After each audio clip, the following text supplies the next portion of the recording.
Time now for Back Pages tonight here on Sky Sports News, bringing you a first look at the sports stories in the morning's newspapers. And joining us are ESPN's senior writer Mark Ogden and chief sports reporter for The Times, Martin Ziegler. Welcome to you both, gents. Let's quickly run everyone through the back pages, starting with The Telegraph. The chase is on. Sachin, route tip to topple Tendulkar after going second in test run list. Back of the Mirror says paint the Toon red. Ella wants a bank holiday if England make history. A route to the top and Toon chief no to sail. Back of the Express, Chairman Yasser is adamant over Isak. As for the Star, Bank of England, Ella backs extra holiday if Lionesses lift trophy. 13,409 not out. Sachin next for Joe. And Arteta gonna get Gyokeres at last. And then lastly, the front of the Times, 2,513 runs to go, Joe, and Amrim offers misfits a way back. Okay, so we're actually going to start inside the Times with an exclusive story that you've worked on, Martin. It surrounds Lucas Paqueta. What can you tell us? Yeah, this is a story you worked on with my colleague Matt Lawton. It's not on the front page of the sports section for the first edition because we got it so late. But yes, it's huge news really that Lucas Paqueta, who's been charged with 4 counts of spot fixing by the FA, is set to be cleared of those charges and with a decision to be announced early next week. I mean, this has been a hanging over him for nearly 2 years now. The investigation, then the charges, and then the hearing. It cost him a £85 million move to Manchester City. Cost West Ham a lot of money that they were expecting for that, and so it's pretty sensational. Yeah, it is pretty sensational. And just off the back of it, Mark, you just wonder what happens to Paqueta now. What do West Ham do? Do they look to sell him? Do they reintegrate him, to quote another manager we will get onto in due course? How do they go about managing this situation? Well, I think he's got 2 years and an option left in his contract. He's 27 years old, so he's in the peak of his career. He's a great player. He's West Ham's best player, I guess, on his day. But obviously there will be interest in him from other clubs who, for the last 2 years would have been wary of even going anywhere close to trying to sign him because of this situation. So, the ball's in West Ham's court, I guess. Do they stick with a guy that has had a terrible couple of years, or do they try and cash in and reinvest it in the squad? I mean, it'll be up to Graham Potter, I guess. He'll have the final say, but I'd imagine that West Ham would need a player of Paqueta's ability. You wouldn't want to let him go as soon as you know that he's free of his charges. So it's a big question for West Ham, but they've not been extremely busy in the market this summer. Maybe the money they could get for Paqueta would help them bring players in. But if I'm West Ham, I keep him because he's such a good player. Yeah, Martin, from a player's point of view, I mean, this is a huge news for him, isn't it? Because if you get found guilty of something like this, the repercussions, the bans, you're tarred with this kind of forever, aren't you? But to be cleared of it gives him a new crack at things. Yeah, if you look at like a couple of recent cases in English football, lower division players, who were found guilty of spot fixing, they were banned for 8 years and 10 years. So that would have been effectively career-ending if it had been something of that sort. But I mean, my understanding, there was never any suggestion that Lucas Paqueta had bet on himself or done bet on anybody or had benefited himself financially. So the case was, around whether he had done this deliberately with other people betting on it. And the fact he's been cleared, obviously he's always denied any wrongdoing, said he's been completely honest. And it probably sounds like it's the end of a 2-year nightmare for him. OK, we're going to move on to the front of the Times. Your colleague Charlotte Duncan, Martin, we get Mark's opinion on this first. Amrim offers misfits a way back. This is the bomb squad, as they're calling them. Alejandro Garnacho, Tiro Malacia, Jadon Sancho and Anthony. All been left behind on this pre-season tour. But Ruben Amorim saying, Mark, that if they don't get their valuations met, he's prepared to reintegrate them. Is this a way back for them, or is this simply we do not want to sell them for less than we want? Is it a tactic? I think it's a tactic. I think it's certainly managing their valuation, because obviously if Amorim stands by his previous stance of I don't want them anywhere near the team and they're free to go, or that they're free to leave, then United valuation would, drop through the floor. They've done really well getting rid of Marcus Rashford on a really good deal with Barcelona, wages paid, potential to sell him for £30 million next year. That's a good deal from United's perspective, but the four that are left, it's going to be harder to get. Certainly people like Sancho, who didn't have a great year at Chelsea last year. Anthony did okay at Betis, but it's going to be hard to find him a club that will match his fee. And then you've got Malacia. Malacia's not really much of a problem. He was cheap anyway, and he doesn't play very often for United, so that's not a big deal.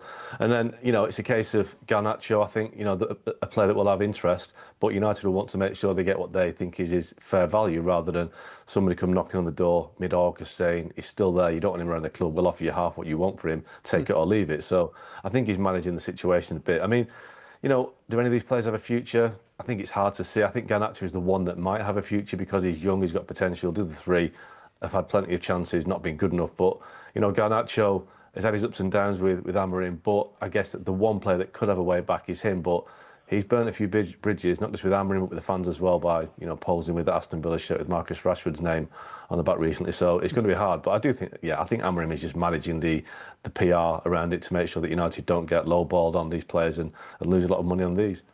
Yeah, but Martin, as Mark has just mentioned, he's changing his stance a little bit. I don't know what his poker face is like, but most people are going to see through this to some extent. Do you think, or do you think there might be a way back for some of these guys?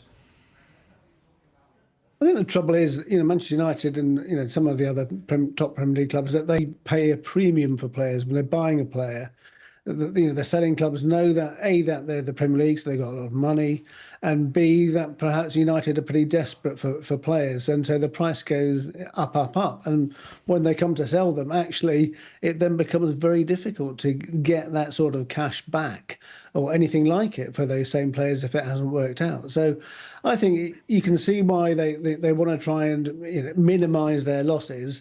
And for him to say, if he was to say there's no way back for them, then that would just reduce the possible price even more. So I think it's like a fairly obvious thing for him to say.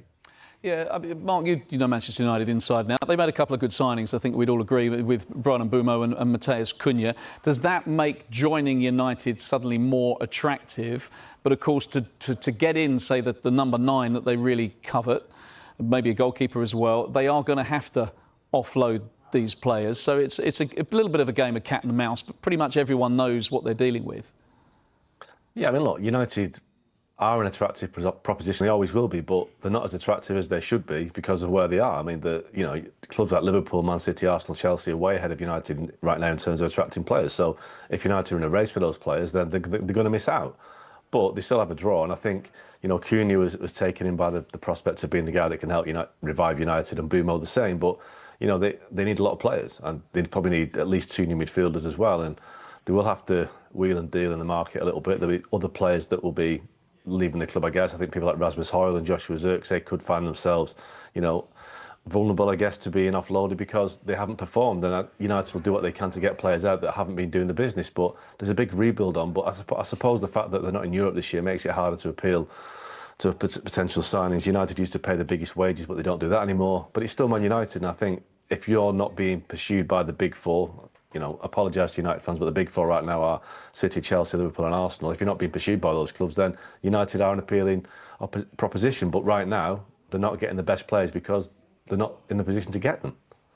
Yeah, well, another club having a difficulty in the transfer market is, of course, Newcastle, Martin. The back of the Express says Chairman Yasser is adamant over Isak, Alexander Isak, wanting to explore his options. The chairman says he's going nowhere. What's your take?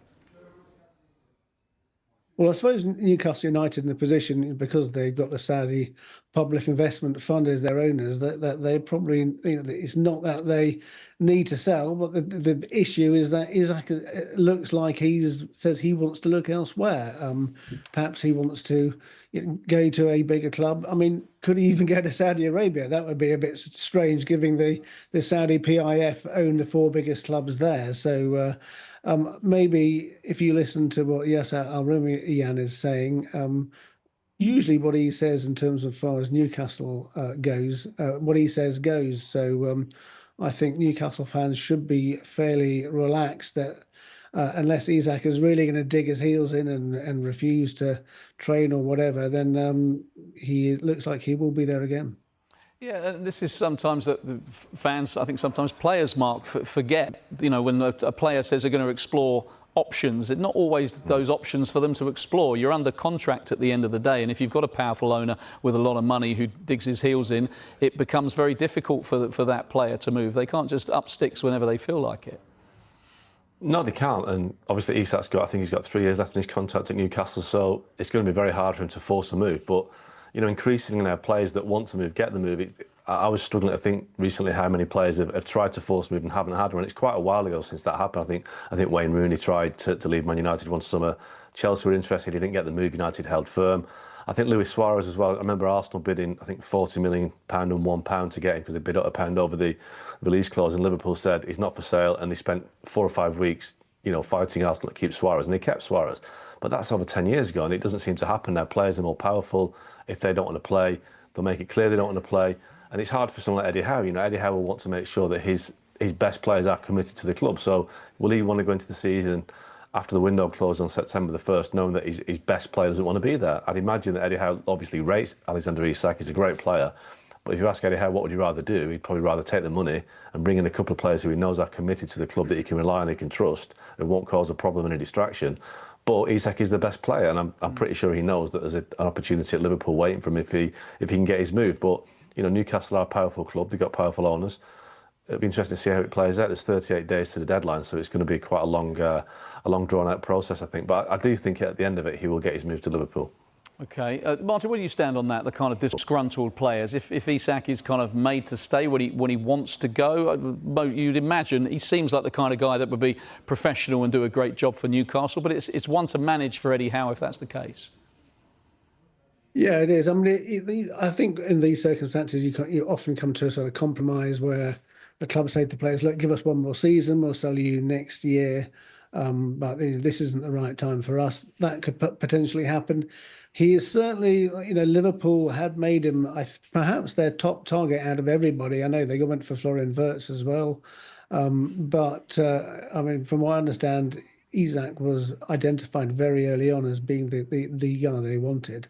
So if there is that standing out there and he thinks this is his one chance to go there, then perhaps he will try and do everything he can to make it happen. OK, well, we're looking at the inside of the Telegraph there, and you can see at the top, City hijacked Newcastle's move for Trafford. That's James Trafford. He's going back to Manchester City. They've triggered a re-sign clause, Mark. It's, again, more bad news for Newcastle, who thought they had the man from Burnley. Yeah, they've had a bit of a nightmare summer, haven't they? They lost their sporting director, Paul Mitchell, and summer he's gone, and there's a bit of a void, bit of a vacuum there, and they've had a really bad summer. They brought in Anthony Elanga, and I think they made a signing yesterday from a second division team in South Korea, so they haven't exactly been hitting the heights in terms of a club that's in the Champions League next season. James Trafford, they've been pursuing for quite a long time, put a bid in, I think, that Newcastle thought they were going to get him, but Burnley had, by the agreement they had with City when they bought James Trafford 2 years ago, they had to inform City of the bid, and City had the right to match it, and then they matched the bid. And it was up to James Trafford to decide what he wanted to do, and he wanted to go back to City and compete with Ederson for the #1 spot. So Newcastle have missed out again. Maybe it's a circumstantial thing this time because City had that opportunity and that option, but Newcastle still, despite the fact they've got lots of money behind them and they're in the Champions League next season, they're finding it hard to bring players in, and it's been a terrible window, and they've got a big game at the weekend, I think a friendly against Arsenal in Singapore, when all the questions to Eddie Howe will be about Alexander Isak, about his, the signings that they're making. So a lot of turmoil around Newcastle, which they could do without, and they've got a big season ahead, so they need to get some players in. OK, gentlemen, we're going to leave it there for the time being. James Trafford fighting Ederson for the #1 spot. Could be tricky at City, but yeah, we're going to take a quick break. When we come back, we'll look at more of the sports stories in the morning papers, including this in the Telegraph. The chase is on Sachin.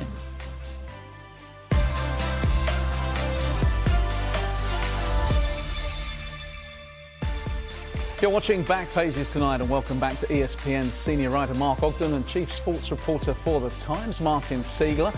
Right, let's go to the Telegraph then and talk Joe Root. Martin, the chase is on Sachin. Root tipped to topple Tendulkar after going second in the Test run list. He's had a pretty good day, 150. I think he chalked off Raul Dravid, Jacques Kallis and Ricky Ponting on the one day he's gone past. That doesn't happen every time you go to the crease. No, it was amazing, wasn't it? And yeah, he suddenly shot up into second position. And, you know, he's 34. Not that far off. I think 2,500 runs and a couple more off Sachin Tendulkar, who retired when he was 40 from Test cricket. So he's got 6 years. He could certainly do it, couldn't he? I mean, when you think back to the start of his career, is this guy going to be rivaling Tendulkar as the sort of greatest batsman of all time? You might have thought, well, he's a very good player, but is he going to be the best? And yet here he is, poised on this incredible cusp of achieving something really sensational for English cricket. Yeah, Mark, what always strikes me with Joe Root, other than the fact he makes me feel incredibly old, having interviewed him when he first came on the scene, is that he was the captain prior to Ben Stokes. And his record, I mean, he was a pretty decent record as captain. Then he had that rotten run before he lost the captaincy, where I think they won 1 in 17. And a lot of captains in that situation, when the new captain comes in, could have been kind of a bit bitter and a bit kind of disgruntled with life. But he just has taken to Ben Stokes and Brendan McCullum this new kind of way of playing. He's just embraced it all and has just gone on his merry way and been simply brilliant. Yeah, I mean, a lot of captains kind of have a new lease of life, don't they, when they lose the captaincy? I mean, historically, I think Freddie Flintoff and both did better without the captaincy than when they had it. And, you know, Joe Root seems to be liberated by the fact he's not the captain anymore. He's just got to concentrate on his batting with the odd bit of bowling every now and again. And I think, you know, he just, I won't say flies under the radar, but he's one of the biggest sports stars in this country, but he's very, very kind of low profile. And I think it's a shame in the sense that he doesn't really get the, beyond cricket, beyond the adulation that he deserves. You know, one of our greatest, you know, sports personalities around the country, but he's very much kind of, you know, like nowhere near the same league as the footballers or the F1 drivers. But that record is within sight. You know, like Martin said, it's 2,500 runs. That is a lot. I mean, that is, you know, 25 centuries for a start. That is a lot to get. And I think, you know, will he make 40 that Tendulkar made in terms of age? That's difficult to see. Obviously, Jimmy Anderson went beyond 40, but as a bowler, it's slightly different. You know, he's got a chance. If he stays fit and the way he knocks off the runs, he's definitely got a chance. But it's certainly something to keep an eye on for the next 2 or 3 years. There is a suggestion that I think the betting market suggests it's going to be 2028 when he does it. So certainly 3 years of excitement ahead for Joe Root if he can get that target. Yeah, I think Mark's done his homework there and he's done the maths, Martin. 2,513 to go. At current rate of scoring, that's about, if he plays every test match, about 2.5 to 3 years. So if he plays to 40, he'll probably go miles past it. But of course, there's things like motivation, there's, you know, God forbid, injuries and things like that. So it's not set in stone, but he's on course. Yeah, I think if he keeps his test average as it is and has been, then he should do it fairly comfortably. As you say, anything can happen in the crazy world of sport. But you know, I mean, it just took me a bit by surprise when I saw he'd gone past all those players today, because I knew he'd been in the top 10, but I hadn't realised he was going to be quite so close to challenging. Yeah, well, brilliant day for England today. Hopefully a brilliant day for England's women footballers on Sunday. Back of the mirror, paint the tune red. Ella wants a bank holiday if England make history. Mark, I mean, look, we're all for a bank holiday. I don't think anyone would argue with that. But let's just focus on that particular game, because England-Spain, it's a repeat of the World Cup final, of course, when Spain ran out winners. I also felt, you know, Spain, of course, didn't really get the opportunity to revel in their success because of everything that happened with the Rubiales after that. So they'll be seriously motivated to get the most out of this final. But what a match, first of all. Yeah, I mean, I was lucky enough to be in Sydney for the final last time, and you know, Spain were deserved winners. They were by far the best team in that tournament, and they kind of reinvented the way that the women's game was played. It was at times like watching Pep Guardiola's Barcelona, and they've carried that on. But I thought they were quite disappointing against Germany in the semi-final, and their sheen of invincibility did seem to take a bit of a dent. Even though they won, they took it to extra time, and I think Germany gave them problems, and that will encourage England that they can kind of avenge what happened in Sydney and win this game. I still think Spain are the favourites because they have got, you know, some of the best players in the world. You know, Bon Mata, the Ballon d'Or holder right now. You've got Alexia Putellas, who was the previous Ballon d'Or winner. They are a team of stars. But England have got that winning mentality. They've done it before. They won the Euros last time. They've got a couple of issues to address. You know, is Lauren James going to be fit? If she is fit, does she deserve to play? Because she's been a bit up and down in performances so far. But, you know, England are there. They've got the opportunity. They've got Adjumang, who's the super sub. Can she start? You know, Chloe Kelly. So they've got the players. But it's whether they can beat the best team in the world. And they are the best team in the world. But if they can catch Spain on an off day, then they can maybe get that bank holiday that Ella Toon wants. Yeah, there are some parallels, Martin, aren't there, between the men's Euros with England, Spain, the fact that England kind of late goals to kind of scrape through a little bit. Back of the Guardian says rivals rematch revenge, looking ahead to Sunday's Euro 2025 final. Do you agree with Mark, Spain very much the favourites, and how do you see it panning out? They're certainly the favourites. I mean, they have been playing really well this tournament up until that semi-final. When actually Germany probably have been kicking themselves that they didn't manage to make some chances count. I still think obviously Spain are going to be the team to beat, and that might help England to because the expectation is a little bit dialed down. You know, everyone's expected them to win against Sweden.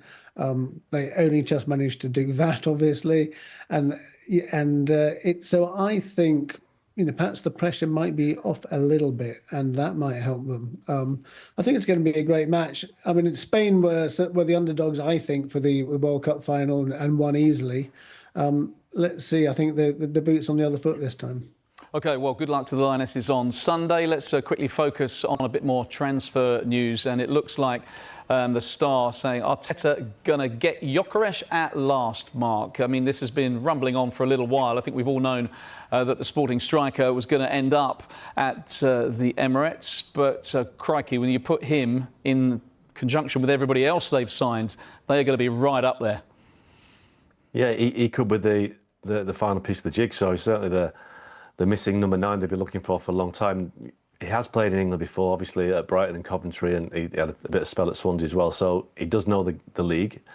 There are question marks a little bit over whether he can translate that from the Portuguese league, because we've seen players come from Portugal in the past, but his record speaks for itself in the last 2 years. He's been, you know, the hottest property in Europe in terms of strikers. So Arsenal have got the player they need, but can Mikel Arteta kind of work him into the team? Because he's missed a couple of weeks of pre-season now, so will he be fit for the start of the season? But I guess these are kind of minor details. Ultimately, Arsenal have got the player they want, the striker they want. No excuses anymore for Mikel Arteta. They have to win the league this season. Yeah, we've got about 30 seconds left on programme, Martin. I mean, the style of player, he's pacey, isn't he? He's a kind of old-fashioned number 9 in some senses. Exactly the fit Arsenal are looking for? Yeah, probably. I mean, all action, I think, is how I've seen him described. You know, very, very energetic, never stops running, great eye for a goal, and has got a very good scoring record in Portugal. I suppose the only question you would say, he didn't perhaps crack it when he was in England and last time. So there is that thing. He needs to prove himself. Gentlemen, thank you very much. We have run out of time. To Mark Ogden and Martin Ziegler, thank you very much indeed. And if you missed any of the show, there's another chance to see Back Pages tonight at hour.